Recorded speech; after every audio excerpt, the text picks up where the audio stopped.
Dear students, welcome back to Geography class. I hope all of you are fine, safe and sound at your home.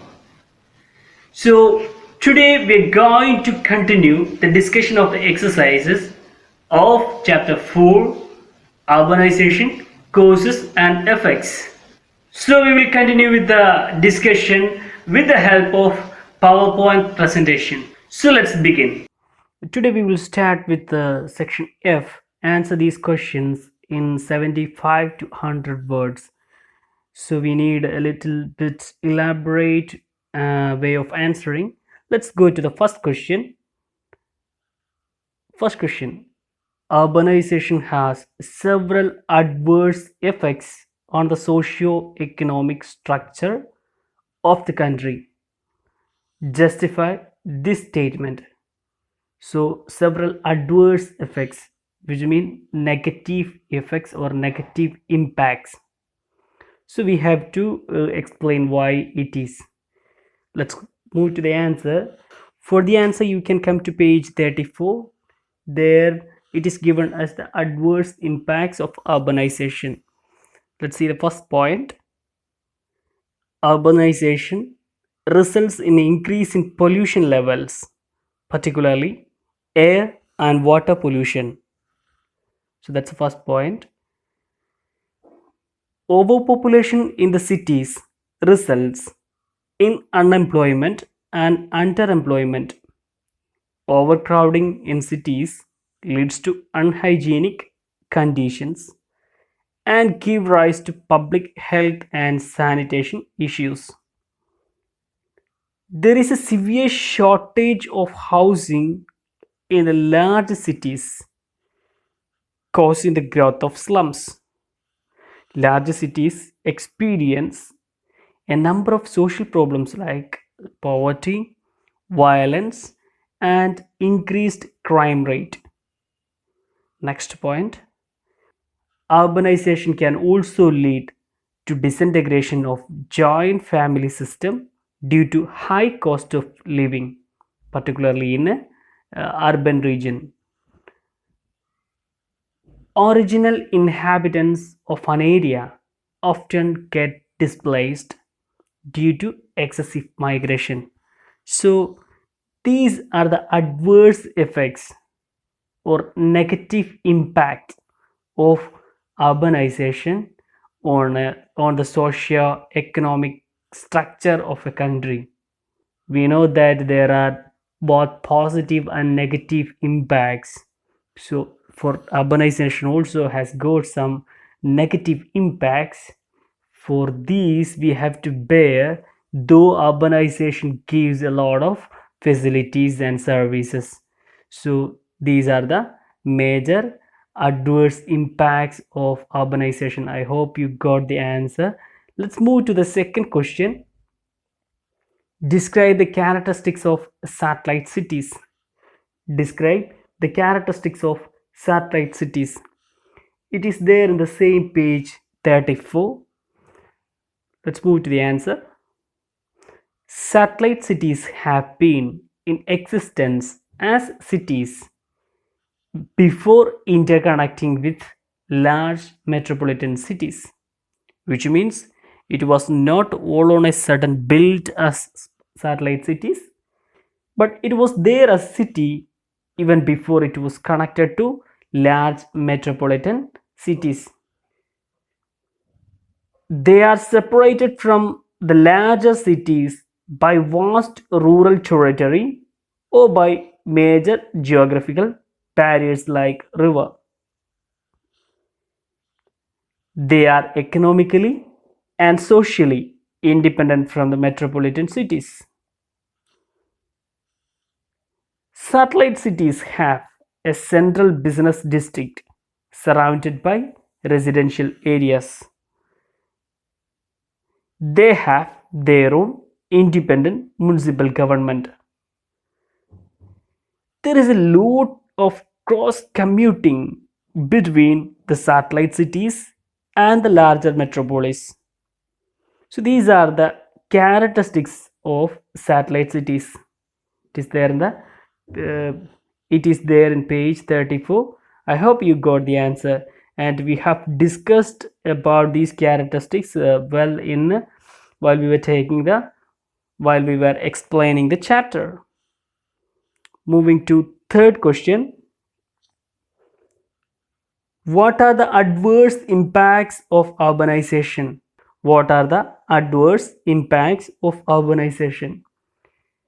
I'll tell you, this answer is same as what we discussed as a first answer in this section. It does not need much of explanation, but still I'll read out. It is there in page 34. Urbanization results in increase of pollution levels, particularly in air and water pollution. Overpopulation in the cities results in unemployment and underemployment. Overcrowding in cities lead to unhygienic conditions and gives rise to public health and sanitation issues. There is a severe shortage of housing in the large cities, causing the growth of slums. Large cities experience a number of social problems like poverty, violence, and increased crime rate. Urbanization can also lead to disintegration of joint family system due to high cost of living.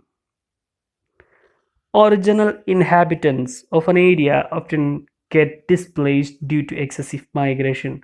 So these are the adverse impacts of urbanization that we have already discussed. So let's move to the fourth question. Why do original inhabitants of an area get displaced due to migration? So the question is, there are original inhabitants in urban region, but what happens after a lot of excessive migration? So that is the question. Let's move to the answer.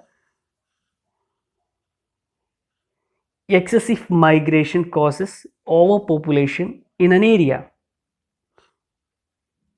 Overpopulation in the cities results in unemployment and underemployment.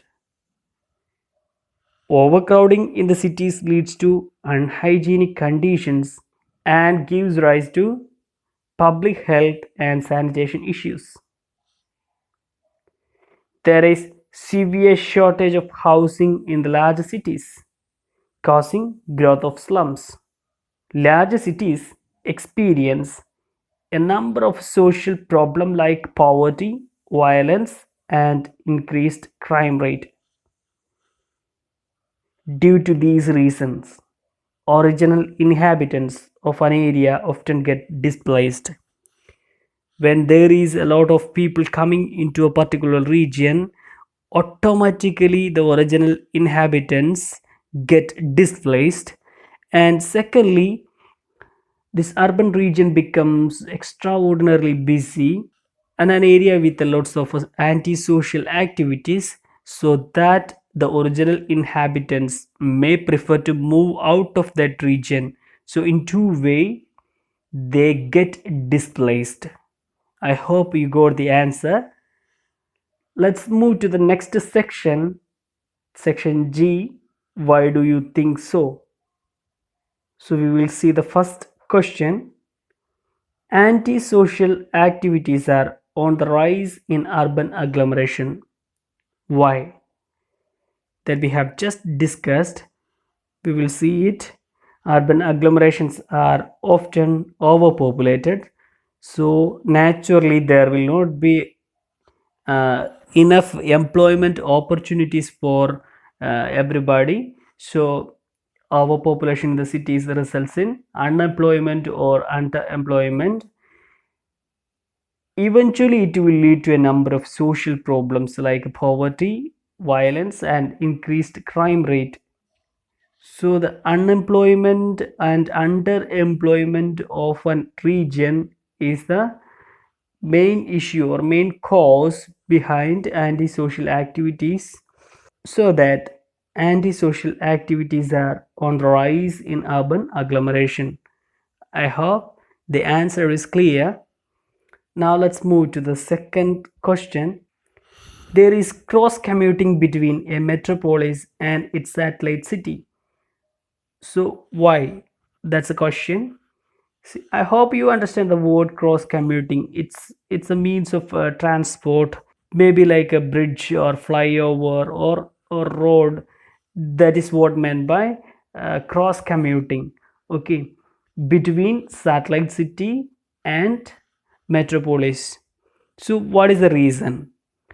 Satellite cities are small or medium sized metropolitan areas that are located near large cities but are mostly independent. This we say in order to understand the situation.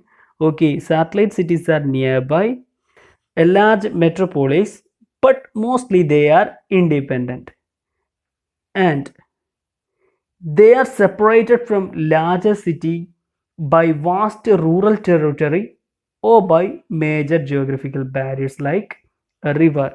So they are independent and they are separated from the large metropolis. At the same time, they need to be connected. So they need loads of cross commutings, bridges or flyovers are to be there for connecting metropolis and large cities, so that there is a lot of cross commuting between the satellite cities and the larger metropolis. I hope the answer is clear. Moving to the third question, citizens in the smart cities enjoy good quality of life. Why? Of course, we know the answer. Smart cities provide services like transport and traffic management, education, healthcare, water supply, power supply, waste management, law enforcement, and other community services. We can add one more point. The aim of building smart city is to improve the quality of life, to optimize the use of resources, to improve contact between the city officials and the citizen, and to be better prepared to face challenges. So we can say that a smart city is made or built in order to improve the quality of life of its citizens, so that citizen in a smart city enjoy a good quality of life. I hope the answers that we have discussed today is clear to you. So learn well. So with this we conclude this chapter, urbanization causes and effects. Hope to see you soon. Thank you.